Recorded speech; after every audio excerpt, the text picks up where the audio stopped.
guys, Keith Allen back with another episode of the Black Knox Master Marketing Series. Today's topic, your eruption from the disruption. 5 things you should be doing right now. So regardless of whether you believe the scientific data, you follow conspiracy theories, or you think COVID-19 has something to do with a political agenda, one thing we can all agree on is that this pandemic has disrupted lives and economies around the world in unimaginable ways. The good news is that we're resilient. We're not strangers to overcoming adversity and hardship, and we will come out of this better, stronger, and more prepared than we were ever before. I know it may be a little cliche to say those things, but you can give those words real meaning when you're proactively doing something to ensure that your eruption from the disruption puts you on a trajectory for rapid recovery. Now, when the idea of stay-at-home and geographic lockdowns first presented itself, I riffed a few ideas on how businesses could address what was happening.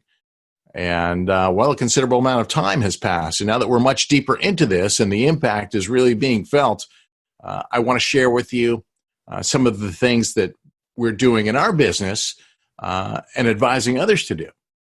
So here's a list of 5 things you should be doing for your business right now.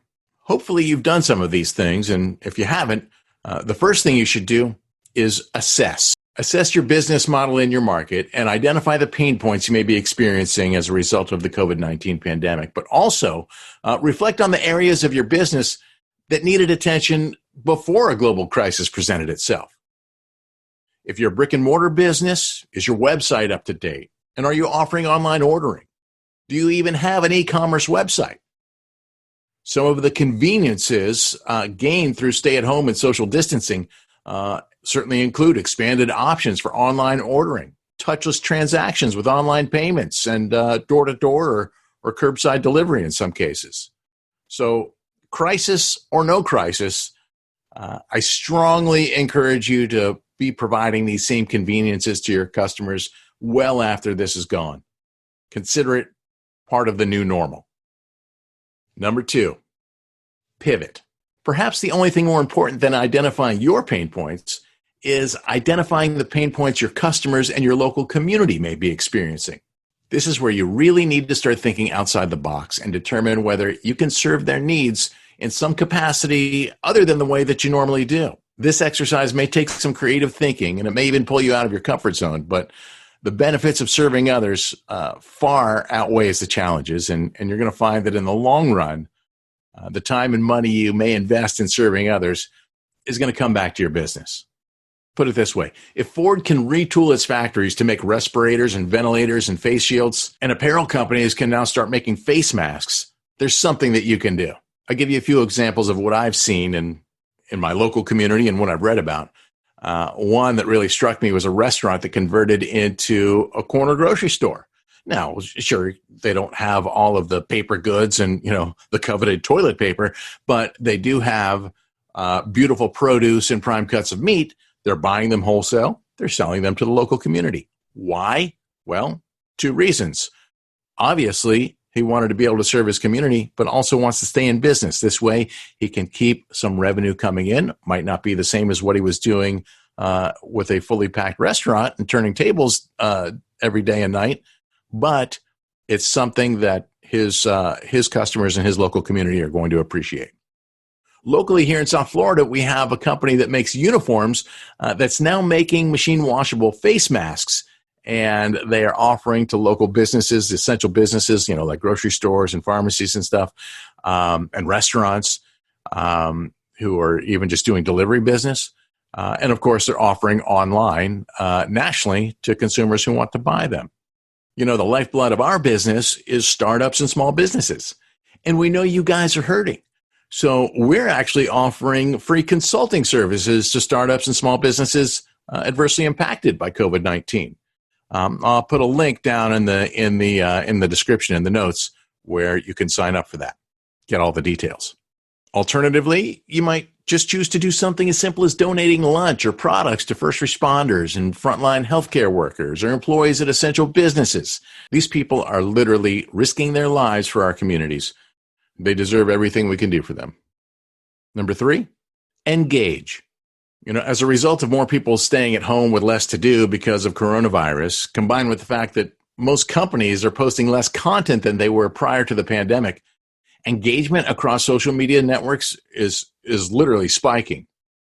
So whether your business is currently operating normally or not, it's pretty important that you engage your customers and, possibly prospective new ones on a regular basis across your social media channels.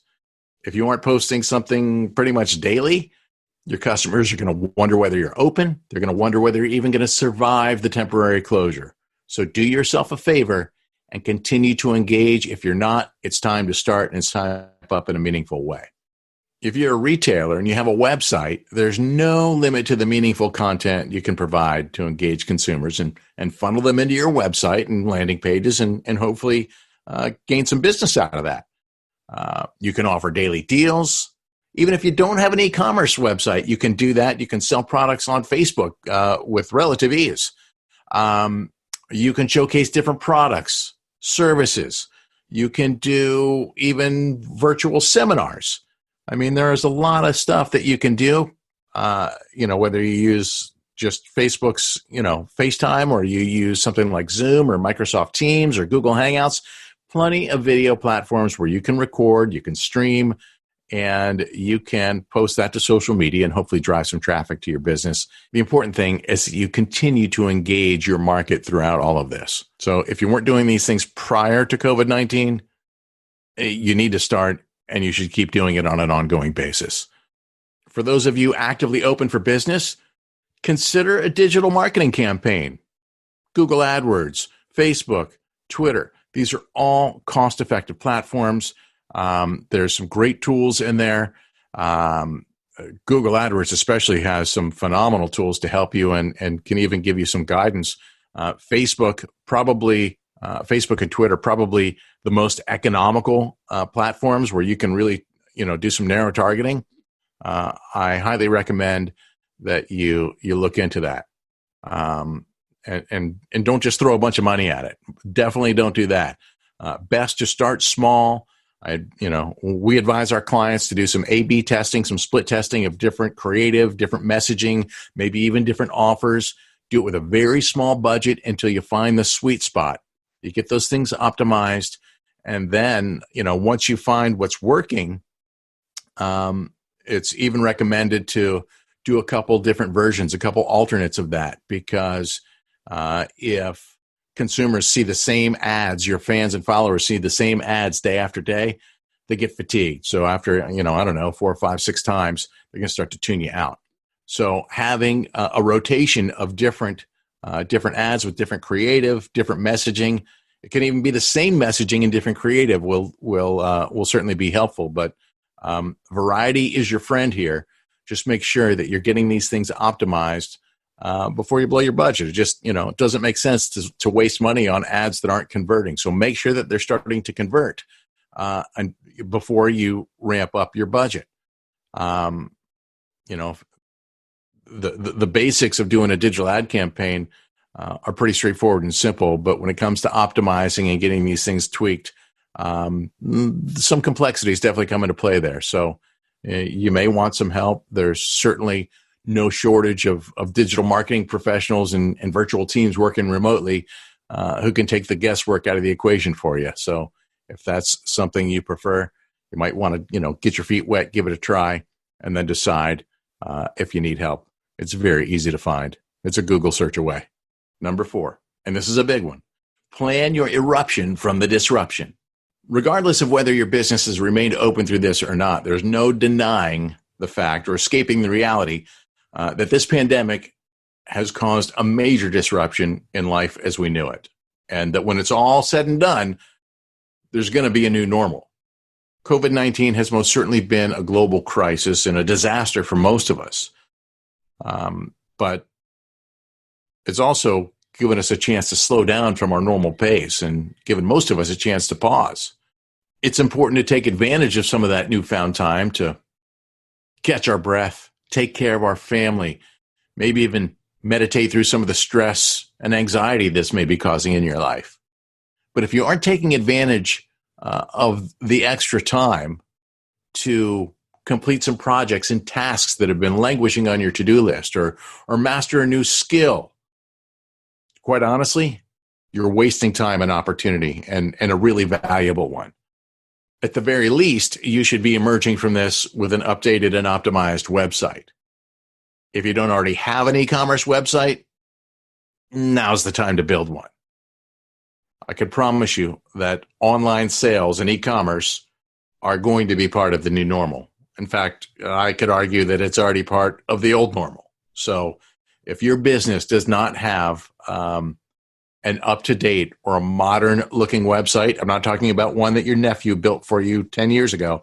I'm talking about a current, up-to-date, modern-looking website. Now's the time to get that done.